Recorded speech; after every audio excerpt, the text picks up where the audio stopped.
Before we begin today's shocking tale of deception and sweet revenge, make sure to hit that subscribe button and ring the notification bell, so you never miss when karma comes calling. If you love stories where betrayers get exactly what they deserve, you have found your home here at Revenge Janet. Now sit back and enjoy as justice unfolds in today's devastating relationship drama. I built my restaurant from nothing while my husband built his web of lies. By the time I discovered the truth, he had taken everything, my trust, my money, and my dignity. But what he failed to realize was that I would take it all back, plus interest. The first thing you should know about me is that cooking had been my passion since I was old enough to reach the stove standing on a chair in my grandmother's kitchen.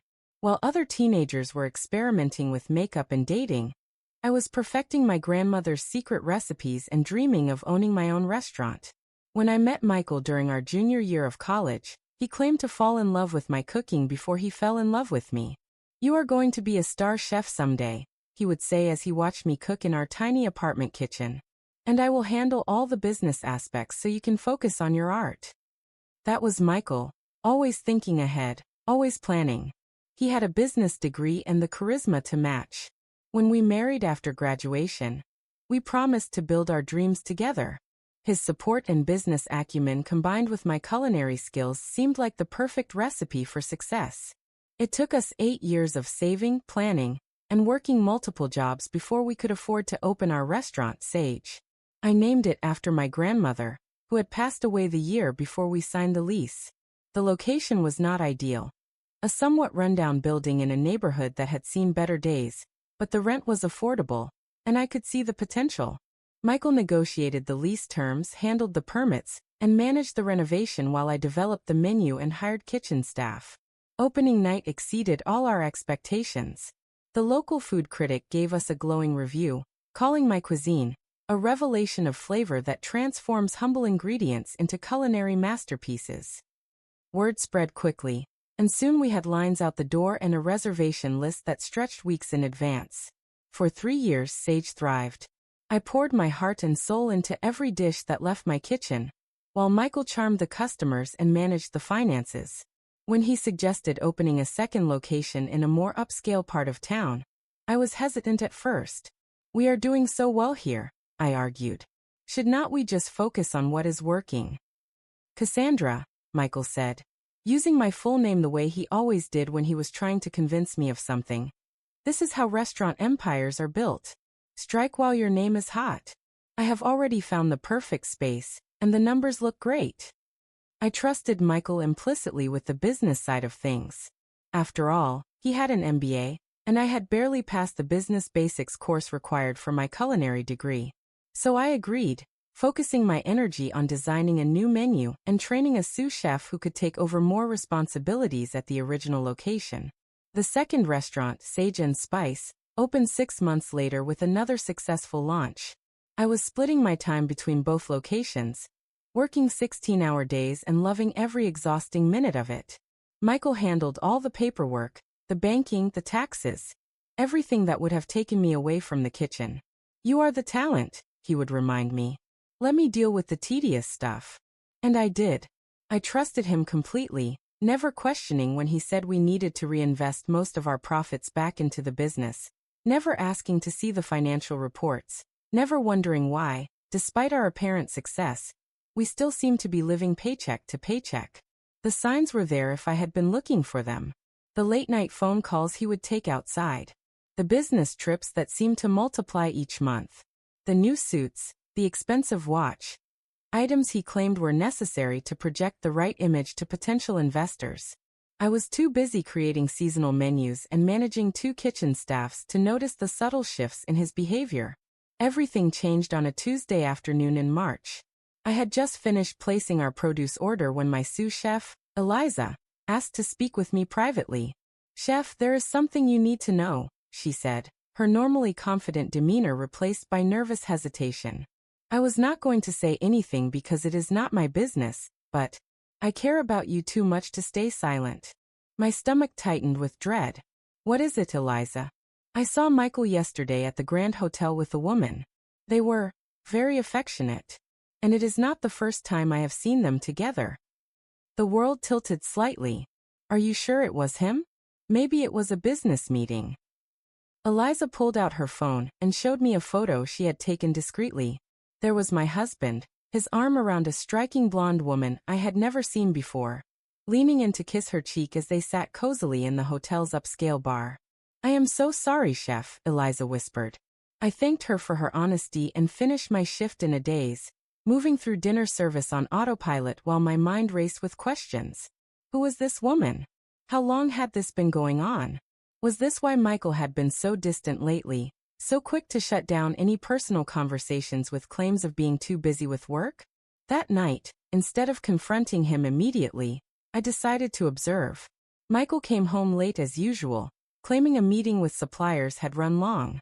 He kissed me distractedly on the cheek and headed straight for the shower. While he was in the bathroom, I checked his phone, something I had never done before in our 12 years together. It was locked with a new passcode. Another red flag. The next morning, I called our accountant, pretending to need some information for a loan application. "I seem to have misplaced the latest financial statements for the restaurants," I said casually.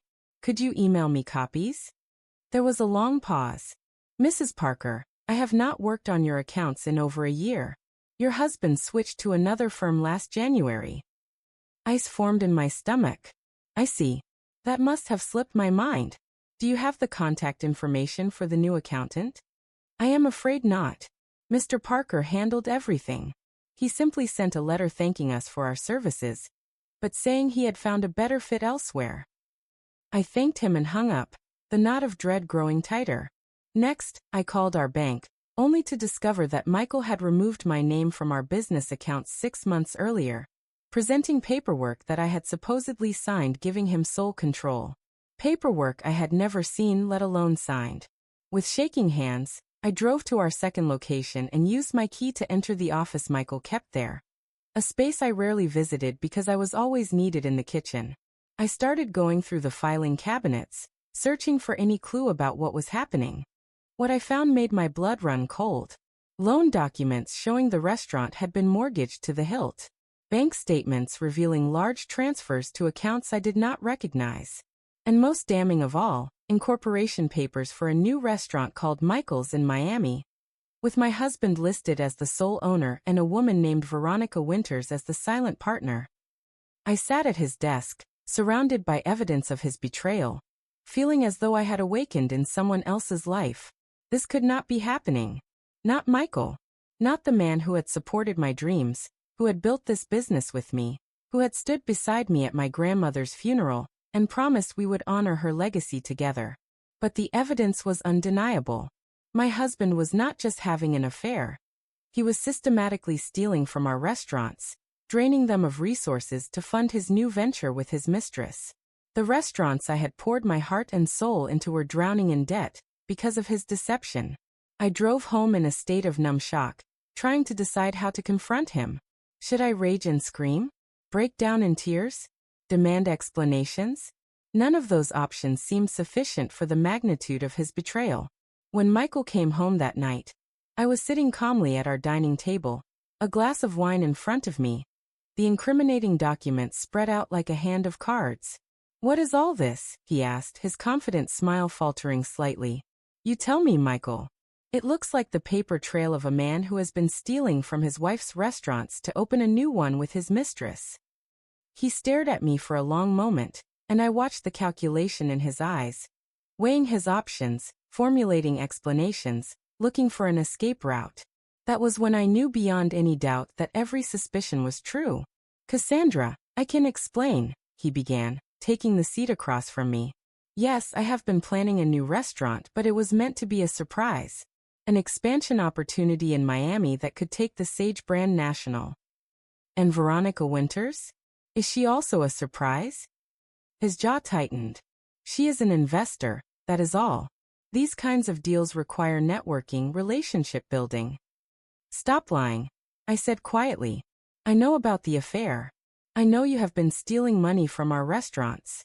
I know you removed me from our business accounts. What I do not know is why. Was it all a lie, Michael? These 12 years? Did you ever love me? Or was I just a convenient chef for your business plans?" He had the decency to look ashamed, at least momentarily. Of course I loved you. Part of me still does. But people grow apart, Cassandra. You have been so consumed with the restaurants, always in the kitchen, never having time for anything else. Because I was building our dream, I exclaimed, my calm facade cracking. The dream you encouraged me to pursue while apparently planning your exit strategy. It is not like that, he insisted. The Miami opportunity came up suddenly, and I knew you would not want to leave Chicago. I was going to make it work, split my time between both places until we could figure things out. While embezzling from our restaurants and sleeping with your investor? He sighed, running a hand through his perfectly styled hair. I made some mistakes, I admit that. But the Miami restaurant is going to be hugely successful. Once it takes off, I was planning to refinance everything, pay back what I borrowed. What you stole, I corrected. And then we could have an honest conversation about our future. I took a sip of my wine, studying the man I had thought I knew better than anyone in the world. And what future did you envision, exactly? One where you kept both your wife and your mistress? One where you continued to steal from the businesses I built with my talent while you played restaurateur in Miami? That is unfair, he said, his tone hardening. I built those restaurants too. Your talent in the kitchen would be nothing without my business acumen, my networking, my financial management. I laughed bitterly. Your financial management has left both restaurants on the brink of bankruptcy, while you funnel money to your new venture. How is that working out for my talent? We argued for hours, going in circles as he alternated between defensive justifications and hollow apologies. By dawn, the truth was inescapable. Our marriage was over, and my restaurants were in serious financial trouble because of his actions. I want you out of this house today, I finally said, exhausted. And I want you to resign from any position at Sage and Spice effective immediately. You cannot do that, he scoffed. I am still the majority owner on paper. Actually, I can. Unless you want me to go to the police with evidence of your embezzlement. How do you think your precious investors in Miami will feel about backing a restaurant run by someone under investigation for financial fraud? His face paled. You would not. Try me, I said, meeting his gaze steadily. You have taken enough from me, Michael. You will not take anything more. He moved out that afternoon, taking only his clothes and personal items. As I watched him load his car, I felt oddly calm. The initial shock and pain had been replaced by something colder and more focused, determination. He had betrayed me in every possible way, undermined everything we had built together, and now he expected to simply walk away to his new life with his mistress and his stolen money. I was not going to let that happen.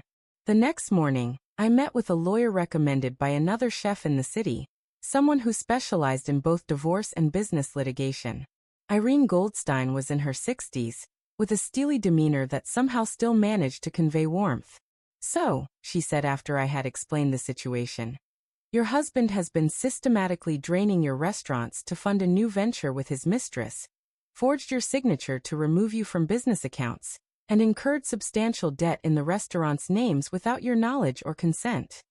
That about covers it, I confirmed. And you want to divorce him, regain control of your restaurants, and hold him accountable for the financial damage he has caused. Yes. Is that possible? Irene smiled thinly. Possible? Yes. Easy. No. We will need to move quickly on multiple fronts.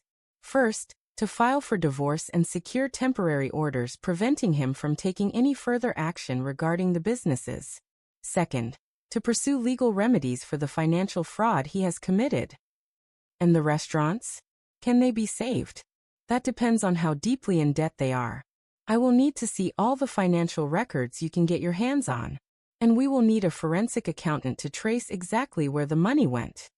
Over the next few weeks, I divided my time between keeping the restaurants running and working with Irene and her team to unravel the financial web Michael had created. What we discovered was even worse than I had initially feared. He had not just taken out loans against the restaurants. He had also stopped paying many of our vendors, letting bills pile up while continuing to collect revenue. He had reduced staff contributions to their retirement plans without informing them. And most alarmingly, he had failed to pay the full amount of payroll taxes for the past 2 quarters, leaving us vulnerable to severe penalties from the IRS. He has essentially hollowed out both businesses, the forensic accountant explained, showing me spreadsheets documenting the damage. Using the cash flow to fund his new venture while letting liabilities accumulate here. How much has he taken? I asked. Conservatively? At least $850,000 over the past 18 months. I felt physically ill. And how much debt are the restaurants in? Including unpaid taxes, vendor balances, and the loans he took out? Just over $1.2 million. The numbers were staggering. Even with both restaurants operating at full capacity, it would take years to dig out from under that amount of debt, assuming we could even stay open long enough to try. I cannot believe he would do this, I said, more to myself than to anyone else. He knew what these restaurants meant to me. He knew they were not just businesses. They were my dream, my grandmother's legacy. Irene squeezed my shoulder gently. Men like your husband do not think about the emotional impact of their actions. They see opportunities and liabilities, not dreams and legacies. That night, I went home to our empty house and allowed myself to cry for the first time since discovering Michael's betrayal.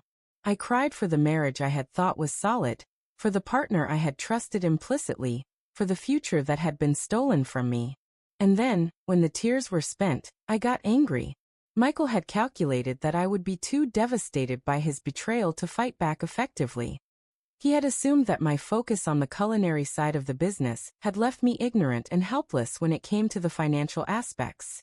He had underestimated me in the most fundamental way possible, and that would be his downfall. The next morning, I called an emergency meeting with the core staff from both restaurants. These were people who had been with me from the beginning, who had helped build Sage into a respected name in Chicago's competitive dining scene. They deserved to know the truth. I will not sugarcoat this, I told them, standing in the original Sage dining room before service hours. The restaurants are in serious financial trouble because my husband has been embezzling funds. I am doing everything in my power to save them, but I need to be honest about where we stand. There was shocked silence, followed by an outpouring of questions and concerns. Rather than hiding from them, I answered each one as truthfully as I could. Yes, their jobs were at risk. No, I could not guarantee what would happen. Yes, I was pursuing legal action against Michael. No, the missing retirement contributions had not been recovered yet. I understand if any of you need to look for other positions, I concluded. I would not blame you. But if you are willing to stay and fight alongside me, I promise I will do everything humanly possible to save these restaurants and make things right. To my astonishment, not a single staff member walked out. Instead, Eliza stepped forward and spoke for the group. Chef, you gave many of us our first real opportunities in this industry. You have created not just restaurants but communities here. Whatever you need from us, you have got it. Their loyalty brought fresh tears to my eyes, but these were different from the ones I had shed the night before. These were tears of determination and resolve. I would not let Michael destroy what we had all built together. With my staff behind me, I implemented an aggressive plan to keep the restaurants afloat while legal proceedings against Michael continued. We streamlined the menus, focusing on dishes with higher profit margins while still maintaining the quality that had made Sage famous. We reduced operating hours slightly, concentrating on peak periods. And most crucially, I approached our vendors honestly, explaining the situation and negotiating payment plans for the outstanding balances. Many of these vendors had worked with me for years and knew my reputation for integrity. Most agreed to continue supplying us while accepting partial payments on the old debt, especially once I showed them the legal actions underway against Michael. Meanwhile, Irene's team had filed not only for divorce but also for criminal charges of embezzlement and fraud. They had managed to freeze several accounts connected to Michael, including some of the money he had transferred to fund the Miami restaurant. But he had covered his tracks well, and much of the money remained unaccounted for. 3 months into this fight for survival, I received an unexpected call from a woman with a cultured voice and a slight southern accent. Is this Cassandra Parker? My name is Veronica Winters. I believe we have a mutual acquaintance. My heart raced. Michael's silent partner. Former silent partner, she corrected. May I meet with you? I have information that might be beneficial to both of us. We arranged to meet at a neutral location, a coffee shop downtown, far from either of my restaurants. Veronica Winters proved to be the same striking blonde from the hotel photo, though in person she carried herself with a self-possessed confidence that the image had not captured. "Thank you for agreeing to see me," she said as we sat down with our coffee. "I imagine I am not your favorite person at the moment." "You would be correct," I replied coolly. "What information could you possibly have that would benefit me?" She opened her designer handbag and removed a USB drive, placing it on the table between us. Financial records, emails, text messages, everything documenting how Michael Parker defrauded me of $600,000 by convincing me to invest in a restaurant that he claimed was part of an established, successful brand with your full knowledge and cooperation. I stared at her. "He told you I was involved? He told me you were excited to expand to Miami, but needed to remain in Chicago to oversee the existing locations. He showed me financials indicating both current restaurants were highly profitable and debt-free. He presented himself as your equal partner with full authority to expand the brand. And you believed him without ever speaking to me?" She had the grace to look embarrassed. "He had explanations for why you could not join our meetings. You were traveling in Europe researching menu concepts. You were in the middle of staff training. You were dealing with a family emergency. Eventually, I did insist on speaking with you directly before the final contracts were signed." "Let me guess," I said, the pieces falling into place. "That is when he revealed that we were having marital problems and asked you to give him some time to sort things out?" "Exactly. He claimed you were jealous of his business success and trying to take full credit for the restaurants. He said you were threatening to divorce him and take everything unless he gave you complete control." I laughed bitterly. "He told me you were his mistress." Veronica's perfectly shaped eyebrows rose. "I assure you, Ms. Parker, while Michael clearly attempted to pursue a personal relationship after securing my investment, nothing inappropriate ever happened between us. I do not mix business with pleasure." "Then why are you here now? Why share this information with me?" "Because I have since learned that Michael Parker is a pathological liar who has defrauded multiple investors, not just you and me. Because the Miami restaurant that was supposed to open 3 months ago is nothing but an empty storefront with my money nowhere to be found. And because, frankly, I want my investment back, or at least whatever can be recovered. And helping you seems the most expedient way to achieve that goal." The USB drive contained exactly what she had promised. A treasure trove of evidence showing how Michael had misrepresented himself, the restaurants, and my involvement to secure Veronica's investment. Combined with the evidence we had already gathered, it painted a damning picture of deliberate, calculated fraud spanning more than 2 years. 2 weeks later, Michael was arrested on multiple charges of embezzlement, fraud, and tax evasion. The look of shock on his face when officers led him away from the upscale apartment he had been renting was something I wished I could have witnessed in person rather than just hearing about it from Irene. His arrest made the local news, with reporters eager to contrast the respected restaurateur image he had cultivated with the criminal charges he now faced. I declined all requests for interviews, focusing instead on the formidable task of saving my restaurants. With Michael's legal troubles mounting and multiple claims against his assets, recovering the money he had stolen became increasingly unlikely.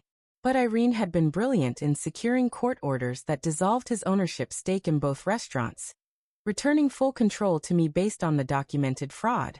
"You will still need to address the debt," she cautioned me. "But at least the businesses are entirely yours now." I nodded, accepting the challenge. "I built them once. I can rebuild them." Rebuilding proved to be even harder than the initial creation had been. I worked 20-hour days, cooking during service hours and tackling administrative tasks late into the night. I renegotiated leases, restructured debt, and pursued payment plans with the IRS for the back taxes. I sold our house and moved into a tiny apartment above the original Sage location to eliminate my housing costs. Slowly, painfully, the restaurants began to stabilize. Loyal customers returned in greater numbers after hearing about our struggle, many purchasing gift certificates they did not immediately use, essentially providing interest-free loans to help with cash flow. Several local chefs organized a benefit dinner to raise funds, publicly supporting me while distancing themselves from Michael. 9 months after discovering Michael's betrayal, I was finally able to pay my staff their first bonuses since the crisis began. Small tokens of appreciation for their loyalty through the darkest days. The original Sage location was now operating solidly in the black, while Sage and Spice was approaching break-even status. Michael's criminal case concluded with a plea deal. 5 years in prison, with the possibility of parole after 3, plus restitution orders that would likely follow him for the rest of his life. Our divorce was finalized, with the judge citing his extraordinary economic misconduct as grounds for awarding me virtually everything that remained of our marital assets. Veronica Winters recovered less than half of her investment, but considered the outcome a victory given the circumstances. She and I maintained an unlikely friendship built on our shared experience of Michael's deception, occasionally meeting for coffee to update each other on our respective rebuilding efforts. The 1-year anniversary of Michael's arrest found me in the kitchen of the original Sage, preparing a special tasting menu that had sold out weeks in advance. As I plated the 5th course, my grandmother's famous braised short ribs with truffle-scented polenta, updated with a modern presentation, Eliza appeared at my side. "Table 12 would like to speak with you, chef. When you have a moment." I finished the plating, sent the dishes out, and wiped my hands on my apron before making my way into the dining room. Table 12 was occupied by a food writer from a national magazine, who had been documenting Chicago's culinary resilience in the face of economic challenges. "Chef Parker," she greeted me warmly. "This meal has been extraordinary. I particularly loved the story behind the short rib dish, how your grandmother used to make it for Sunday dinners, and how you have honored her techniques while bringing your own vision to the presentation." "Thank you," I replied. "My grandmother always said food should tell a story and create memories. I try to honor that philosophy in everything I create." "Well, it certainly comes through. And may I say, the story of how you saved these restaurants after such betrayal is equally compelling. Many businesses would have folded under those circumstances." I smiled. I was fortunate to have an incredible team standing by me. And truthfully, giving up was never an option. These restaurants are not just businesses to me. They are my heritage, my future, and now my redemption.